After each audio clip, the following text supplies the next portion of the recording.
ഞാനൊരു ഹോട്ടലിൽ താമസിച്ച സമയത്ത് അവിടെ വെച്ചിരുന്ന ഒരു അച്ചപ്പത്തിൻ്റെ ഒരു പാക്കാണ് ഇത്.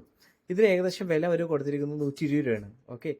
10 യൂണിറ്റ് 10 പീസ് അതിൻ്റെ ഉള്ളിലുണ്ടാവും. 97 ഗ്രാംസ്. അതിന് ഏകദേശം 120 രൂപയാണ് അവർ വില ഇട്ടിരിക്കുന്നത്. നല്ല പാക്കിംഗ് ആണ്, നല്ല വെൽ പാക്ഡ് ആണ്. അതുകൂടാതെ അതിൻ്റെ ബാക്കിൽ ഇതിൻ്റെ ന്യൂട്രീഷൻ ഫാക്ട്സും കാര്യങ്ങളെല്ലാം കൊടുത്തിട്ടുണ്ട്, ഇൻഗ്രീഡിയൻസ് കൊടുത്തിട്ടുണ്ട്. അത് മാത്രമല്ല, ഇത് എങ്ങനെ ഉണ്ടാക്കിയിരിക്കുന്നതിൻ്റെ കംപ്ലീറ്റ് ഒരു ഡീറ്റെയിലും കാര്യങ്ങളും ഇവിടെ കൊടുത്തിട്ടുണ്ട്. നല്ല ഭംഗിയുള്ള പാക്കിംഗ് ആണ് കേട്ടോ.